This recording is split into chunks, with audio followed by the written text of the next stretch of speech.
ಬರಿಗಾಲಿನಲ್ಲಿ ಓಡಾಡುವ ಸರಳ ಜೀವನ ಶೈಲಿಯಿಂದ ಮನೆ ಮಾತಾಗಿರುವ ಬೈಂದೂರು ಶಾಸಕರಾದ ಗುರುರಾಜ್ ಗಂಟಿಹೊಳಿ ಅವರು ಆಲೂರು ಗ್ರಾಮ ಪಂಚಾಯತ್ ವ್ಯಾಪ್ತಿಯ ಅರೆಕೂರು ಗ್ರಾಮದ ನಾರ್ಕಳಿ ಮಧುಕೊಡ್ಲುವಿನ ಕೊರಗ ಸಮುದಾಯದ ಸುರೇಂದ್ರ ಅವರ ಮನೆಯಲ್ಲಿ ಗ್ರಾಮ ವಾಸ್ತವ್ಯ ಕೈಗೊಂಡು ಕೊರಗ ಸಮುದಾಯದ ಪ್ರಮುಖರೊಂದಿಗೆ ಸಂವಾದ ನಡೆಸುವ ಮೂಲಕ ಸಮಾಜದಲ್ಲಿ ಹೊಸ ಬದಲಾವಣೆಗೆ ನಾಂದಿ ಹಾಡಿದ್ರು.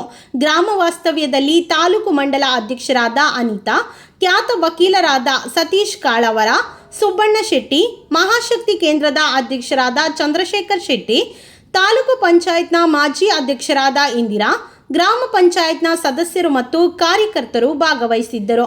ಕೊರಗ ಸಮುದಾಯವನ್ನ ಸಮಾಜದ ಮುಖ್ಯ ವಾಹಿನಿಗೆ ತರಲು ಕೊರಗ ಸಮುದಾಯದ ಸುರೇಂದ್ರ ಎಂಬವರ ಮನೆಯಲ್ಲಿ ಭೋಜನ ನಡೆಸಿ ವಾಸ್ತವ್ಯವನ್ನ ಕೈಗೊಂಡು ಸಮುದಾಯದ ಬಂಧುಗಳ ಸಮಸ್ಯೆಯನ್ನ ಖುದ್ದಾಗಿ ಆಲಿಸಿದ್ರು.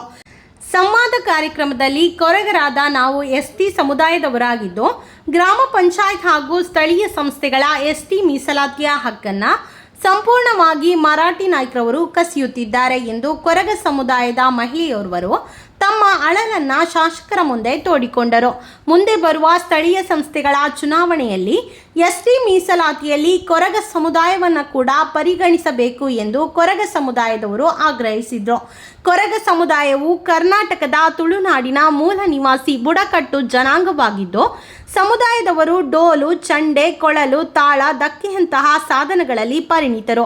ಕಂಬಳ ಜಾತ್ರೆಗಳ ರಥ ಮೆರವಣಿಗೆಗಳಲ್ಲಿ ಡೋಲು ಬಾರಿಸಿ ಸೇವೆಯನ್ನ ಸಲ್ಲಿಸುತ್ತಾರೆ.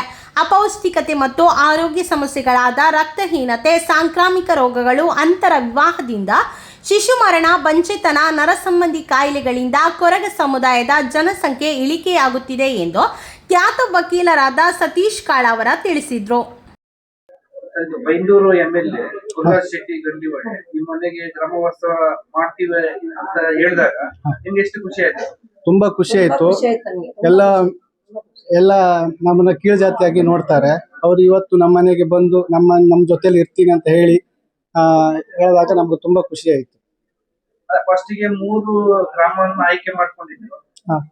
ನಿಮ್ಮ ಒಂದು ಗ್ರಾಮದ ನಿಮ್ಮ ಮನೆನೇ ಒಂದು ಆಯ್ಕೆ ಮಾಡ್ಕೊಳ್ಳೋದಕ್ಕೆ ನಿಮ್ಗೆ ಯಾರು ತಿಳಿಸಿದ್ರು? ಅವ್ರ ಜೊತೆಲಿರುವಂತ ರಾಜೇಶ್ ಅವರು ತಿಳಿಸಿದ್ರು, ಮಾಡೋಣ ಅಂತ ಕೇಳಿದ್ರು. ಅಡ್ಡಿಲ್ಲ ಅಂತೇಳಿ ನಾವು ಖುಷಿಯಿಂದ ಒಪ್ಪಿಕೊಂಡ್ವಿ. ಏನೇನು ವ್ಯವಸ್ಥೆ ಮಾಡಿದ್ರ ಇವಾಗ ಅವರಿಗೆ ಅದೇ ಕೇಸರಿಬಾತ್, ಉಪ್ಪಿಟ್ಟು, ಟೀ ವ್ಯವಸ್ಥೆ ಮಾಡಿದ್ದೀವಿ. ಮತ್ತೆ ಈಗ ನೈಟ್ ಊಟನೂ ನಾವೇ ಖುದ್ದಾಗಿ ಮಾಡ್ತಾ ಇದ್ವಿ ಮನೆಯಲ್ಲಿ. ಅಂದ್ರೆ ತರಕಾರಿ ಊಟ, ಸಾರು, ತರಕಾರಿ ಒಂದು 30-35 ಜನರಿಗೆ ಊಟ ರೆಡಿ ಮಾಡಿದ್ವಿ. ಬೆಳಿಗ್ಗೆ ತಿಂಡಿ ವ್ಯವಸ್ಥೆ ಏನೂ ಇಲ್ಲ? ಬೆಳಿಗ್ಗೆ ರೆಡಿ ಮಾಡ್ತೀವಿ. ಶಾವಿಗೆ ಬಾತ್ ಮಾಡ್ಬೇಕಂತ ಅಂದ್ಕೊಂಡಿದೀವಿ. ಹಾ ಸರ್. ಹತ್ರ ಇದ್ರು ಕೊರಗರು ಅಂತ ಹೇಳಕ್ ನೋಡಿ, ಅವ್ರು ಪೂಜೆ ಮಾಡೋದು ಸೂರ್ಯ ಆರಾಧಕ. ಅವ್ರದ್ದು ಎಷ್ಟೋ ಟೆಕ್ಸ್ಟ್ ಬಂದಿತ್ತು, ಎಲ್ಲ ಇತ್ತೆಲ್ಲ ಮಾಡಿದ್ರು. ನಮ್ಮ ಸಂಸ್ಕೃತದಲ್ಲಿ ಸೂರ್ಯ ಅಂದ್ರೆ ಕೋರ, ಹಿಂದಿಯಲ್ಲಿ ಕೋರ ಅಂದ್ರೆ ಬಿಳಿ, ಹೌದಲ್ಲ? ಕೋರ ಅಂದ್ರೆ ಸೂರ್ಯ, ಖಗ ಅಂತ ಹೇಳಿದ್ರೆ ಖಗೋಳ. ಸಂಸ್ಕೃತದಲ್ಲೂ ಋಗ್ವೇದ ಭಾಷೆಯಲ್ಲೂ ವೇದಿಕ ಭಾಷೆಯಲ್ಲೂ ಖಗ ಅಂದ್ರೆ ಖಗೋಳ. ಅಜಾಯತ, ಅಜ ಅಂದ್ರೆ ಹುಟ್ಟಿದ ಅನ್ಲಕ್ಕ. ಪುನಃ ಹೇಳ್ತೇನೆ ನಿಮ್ಗೆ, ಕೋರ ಅಂದ್ರೆ ಸೂರ್ಯ ಪ್ಲಸ್ ಖಗ ಅಂದ್ರೆ ಖಗೋಳ. ಖಗೋಳ ಹೋಯ್ತಲ್ಲ ನಿಮ್ಗೆ, ಅಸ್ಟ್ರೋನಮಿ. ಅಜ ಅಂದ್ರೆ ಹುಟ್ಟಿದ ಅಂದ್ರೆ ಫಾಸ್ಟ್ ಹೇಳಿ ನೀವು. ಕೋರ ಖಗ ಅಜ, ಕೋರ ಖಗ ಅಜ ಅಂತ ಹೇಳ್ತೇನೆ. ಅದೆಂತತ್ತು? ಕೋರಗ ಅಜ್ಜ ಆಯ್ತು. ಕೋರ ಅಜ ಯಾರು? ಹಾಗಾದ್ರೆ ಸೂರ್ಯನಿಂದ ಹುಟ್ಟಿದವನು ಯಾರಾಗಾದ್ರೆ? ಯಾರು? ನಮ್ಮ ಪುರಾಣದಂಗೆಲ್ಲ ಹಾಕಿದ್ರು. ಸೂರ್ಯನಿಂದ ಹುಟ್ಟಿದ ಸೂರ್ಯನ ಮಗ ಯಾರು? ಸೂರ್ಯನ ಮಗ ಶನಿ. ಶನಿ ತತ್ಸಮ ತನಿ ತದ್ಭವ. ಇವರದ್ದು ಕೊರಗ ತನಿಯ ಹೇಳ್ತಿದ್ರು, ನಾವೆಲ್ಲ ಶನಿ ಅಂತ ಹೇಳ್ತಿತ್ತು ಅಷ್ಟೇ. ಆದ್ರೆ ನಮ್ದು ಪುರಾಣ ಯಾವತ್ತು ಪರ್ಫೆಕ್ಟ್ ಇಲ್ಲ. ಹೆಂಗಿತ್ತು ಹ್ಯಾಂಗಿದ್ದು, ಅದಕ್ಕೇನು ಲಾಜಿಕ್ ಇಲ್ಲ ಪುರಾಣಕ್ಕೆ. ವೇದಕ್ಕೆ ಮಾತ್ರ ಲಾಜಿಕ್. ಆದ್ರೆ ಕೊರಗರದ್ದು ವೇದಿಕ್. ನೀವು ಕರೆಕ್ಟು ಋಗ್ವೇದದ 10ನೇ ಮಂಡಲದ 10ನೇ ಸೂಕ್ತ ಹೋದ್ರೆ ಅದ್ರ 18 ರುಕ್ ಅಂದಿತ್ತು, ಮಂತ್ರ ಇತ್ತು. ಅದರಲ್ಲಿ ಕತೆ ಏನ್ ಹೇಳ್ತದೆ ಅದನ್ನೇ ನೀವು ಕೊರಗರ ಹತ್ರ ಹೋಗಿ ಹೇಳ್ರಿ ಕತೆ. ಆ ಕತೆ ಆಗಿತ್ತಂತ ಹೇಳ್ರೆ, ಈ ಬರೀ ನಮ್ದು ಇಡೀ ನೀರಿದ್ದಿತ್ತು. ಯಾವುದು? ಇಡೀ ವಿಶ್ವ ಸೃಷ್ಟಿ ಆಗೋ ಮೊದಲು ಫುಲ್ ನೀರು. ಅಪ್ರಕೇತಂ ಸಲಿಲಂ ಸರ್ವಂ ಇದಂ, ಸಂಸ್ಕೃತ ಬೇಡಿ. ಎಲ್ಲಾ ನೀರಿತ್ತು. ಅದರಲ್ಲಿ ಒಂದು ದೋಲ್ ಬೆಳ್ಕೊಂಡು ಬರ್ತಾ ಇತ್ತು. ಒಂದು ದೋಲ್ ಕಳಿಸಿಗೊಂದು ಬೆಳ್ಕೊಂಡು, ಆ ದೋಲ್ ಒಳಗೆ 2 ಇದ್ದಿದ್ರು. ತಾಗೆ ತಂಗಾಡಿ ಅಂದ್ರೆ ಅಣ್ಣ ತಂಗಿ ಇಬ್ರು ಇದ್ದಿದ್ರು ಅದ್ರೊಳಗೆ. ಆವಾಗ ಸೂರ್ಯನಾರಾಯಣ ಬಂದ. ನಾನು ಒಂದು ಪ್ರಶ್ನೆ ಕೇಳಿದೆ, ಆ ಕತೆ ಹೇಳುವರಿ, ಇದು ಇಲ್ಲೆಲ್ಲ ಕೈ ಚಕ್ರ ಎಲ್ಲ ಇಟ್ಕೊಂಡು ಆ ನಾರಾಯಣ ಅಲ್ಲ ಅಂತೇಳಿ. ಅವ್ರು ನಾರಾಯಣ ಹರ್ಕೊಂಡ್ರೆ ನಮ್ದು ಋಗ್ವೇದದ ನಾರಾಯಣ, ನರ ಕೂಡಿಸು ಆಯಣ, ನೀರಿನಲ್ಲಿ ಇರುವವನು ಅಂತೇಳಿ ಎರಡಿತ್ತು ನಾರಾಯಣಿ ಶಬ್ದ ವೇದಿಕಲ್ಲಿ. ಒಂದು ನರ ಕೂಡಿಸು ಆಯಣ ನಾರಾಯಣ, ಇನ್ನೊಂದು ನರ ಕೂಡಿಸು ಆಯಣ ಅಂದ್ರೆ ಹೃದಯ ಅಂತೇಳಿ.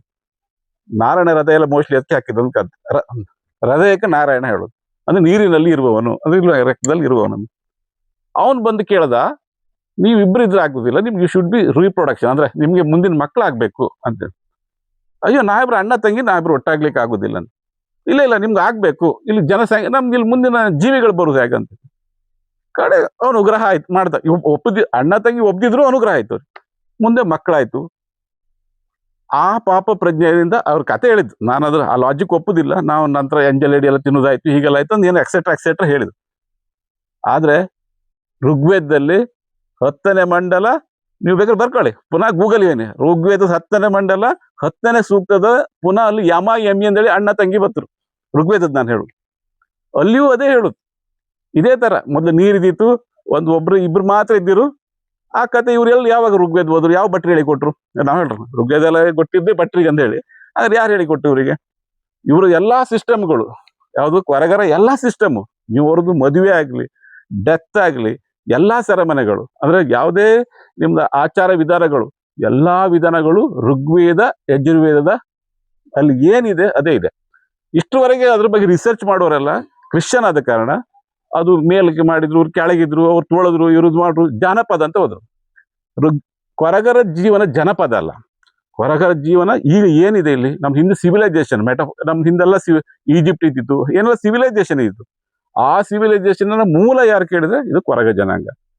ಒಬ್ಬ ಕೊರಗ 130 ವರ್ಷ ಬದುಕ್ತಾನೆ ನಮ್ಮ ಅನಲೈಸಿಸ್ ಪ್ರಕಾರ. 130 ವರ್ಷ. ನಾನು ನಿಮ್ಗೊಂದು ಒಂದು ನಡೆದ ಘಟನೆ ಹೇಳ್ತೀನಿ ನಿಮ್ಗೆ. ನನ್ನ ಊರು ಕಾಳವಾರದಲ್ಲಿ ನಂದಿ ಕೊರಗ, ಬಸವ ಕೊರಗ ಅಂತ ಇಬ್ಬರಿದ್ದರು. ಆವಾಗ ನಾನೊಂದು 7-8ನೇ ಕ್ಲಾಸ್, ಇಲ್ಲ ಎಲ್ಲಾರು ಇದ್ರು, ನಿಮ್ಗೆ ನೆನಪಿತ್ತ ಗೊತ್ತಿಲ್ಲ. ಕಾಳವಾರದಲ್ಲಿ 4 ಗಂಟೆ ಆಯ್ತು ಅಂದ್ಕೂ ಸ್ಕೂಲ್ ಬಿಟ್ಟು 4:45 ಮೇಲೆ ಆ ಹಾಲಾಡಿ ರೋಡಲ್ಲಿ ಯಾರು ಹೋಗುದಿಲ್ಲ, ಯಾರು 50+. ಅಷ್ಟೊತ್ತಿಗೆ ಇವ್ರಿಬ್ರು ಸಾಕು ಹೊಟ್ಟೆ ಸರಿಯಾಗಿ ಹುಡುಕೋತಿದ್ರು.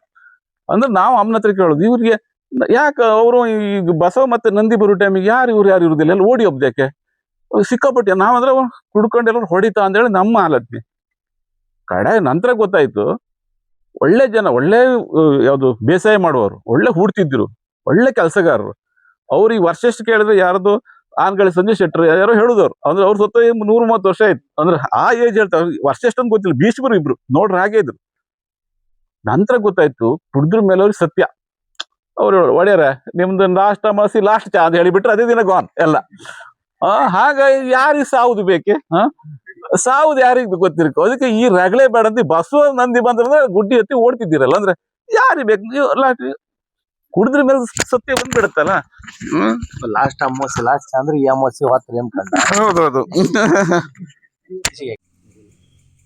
ಕೆಲವೊಮ್ಮೆ ನಮ್ಮ ಮನಸ್ಸಿನಲ್ಲಿರ್ತದೆ ಯಾವುದೋ ಒಂದು ವಿಷಯಗಳು, ಭಾವನೆಗಳು ನಮ್ಗೆ ಅನ್ನಿಸ್ತಾ ಇರ್ತದೆ, ನಮ್ಗೆ ಹೀಗೆ ಇದೆಯಲ್ಲ ಭಾವನೆಗಳು ಅಂತೇಳಿ ಹೇಳಿ ಅದರ ಅಧಿಕೃತವಾಗಿ ತೋರ್ಪಡಿಸಿಕೊಳ್ಳದಿದ್ರೆ, ಮಾತನ್ನು ಆಡಿ ಕಳೆಯದಿದ್ರೆ ಅದು ಕಮ್ಯುನಿಕೇಟ್ ಆಗಿರುವುದಿಲ್ಲ ಎದುರುಗಡೆ. ಅದನ್ನು ನಮಗೆ ಸತೀಶ್ ಅಣ್ಣ, ಮುರಳಿಯವರು, ನಮ್ಮ ಸಂಘದ ಬೇರೆ ಬೇರೆ ಹಿರಿಯರು ನಮ್ಮ ಜೀವನದಲ್ಲಿ ಹೇಳ್ತಾ ಇರ್ತಾರೆ. ಎಲ್ಲಿಯೋ ಒಂದು ಕಡೆ ಸಮಾಜದ ಅಗತ್ಯ ಅಂಗಗಳು ಮೇಲೆ ಕೆಳಗೆ ಅಂತ ಯಾರೋ ಅಂದ್ಕೊಂಡು ಬಿಟ್ಟಿದ್ದಾರೆ, ಆಗಿ ಹೋಗಿದೆ. ಅದಲ್ಲ, ನಾವೆಲ್ಲರೂ ಒಂದೇ ಸಮಾನರು. ಇದನ್ನು ಆಗಾಗ ನಾವು ತೋರಿಸಿಕೊಳ್ಳದೇ ಇದ್ದರೆ ಮನಸ್ಸಿನಲ್ಲಿ ಉಳಿದು ಬಿಡ್ತದೆ ಅಂತ ಇರ್ತದೆ. ಹಾಗಾಗಿ ಬೇರೆ ಬೇರೆ ಕಾರ್ಯಕ್ರಮಗಳನ್ನು ನಾವು ಮಾಡ್ತಾ ಇರ್ತೇವೆ. ಬಹುಶಃ ಕಳೆದ ಸರ್ತಿ ಗುಜ್ಜಾಡಿಯ ಮಂಕಿಯಲ್ಲಿ ಕೊರಗ ಕುಟುಂಬದ ಪಾದ ಪೂಜೆ ಅಂತೇಳಿ ಒಂದು ಕಾರ್ಯಕ್ರಮ ಮಾಡಿದ್ದೆವು. ಅವ್ರ ಜೊತೆಗೆ ಒಂದು ಸಾಮೂಹಿಕ ಭೋಜನ ಅಂತ ಮಾಡಿದ್ದೆವು. ಅಲ್ಲಿ ನಾವು ದಂಪತಿಗಳು ಪಾದ ಪೂಜೆ ಮಾಡಿದ್ದೆವು ಹಿರಿಯರದು. ಅದಾದಮೇಲೆ ಭೋಜನ ಅಂತ, ಸಹ ಭೋಜನ ಅಂತೇಳಿ ಊರವರೆಲ್ಲ ಒಟ್ಟಾಗಿ ಮಾಡಿದ್ದೆವು. ಇದು ಯಾಕೆ ಮಾಡೋದು ಕೇಳಿದರೆ, ಸಮಾಜಕ್ಕೆ ಕೇಳಬೇಕು ಮತ್ತೊಂದು ಅನ್ನೋದಕ್ಕಿಂತ ನಮ್ಮ ಕಾರ್ಯಕರ್ತರು ನಮ್ಮ ಬಳಗದಲ್ಲೂ ಸಹಿತ ಇದು ಈ ರೀತಿ ಮಾಡ್ಬೋದು ಮತ್ತು ಹೀಗೆ ಮಾಡ್ತಾ ಇದ್ದೇವೆ ಅನ್ನೋದು ನಮಗೂ ಸಹಿತ ನಮ್ಮ ಕಾರ್ಯಕರ್ತರು ಆಗಾಗ ಮಾಡೋದ್ರಿಂದನೇ ಮಾಡ್ಕೋಬೇಕು ಅಂತೇಳಿ. ಸೊ ಇವತ್ತಿಲ್ಲಿ ನಮ್ಮ ಕಾರ್ಯಕರ್ತನ ಮನೆಯಲ್ಲೇ ಗ್ರಾಮ ವಾಸ್ತವ್ಯ ಅಂತ ಇಟ್ಕೊಂಡಿದ್ದೇವೆ.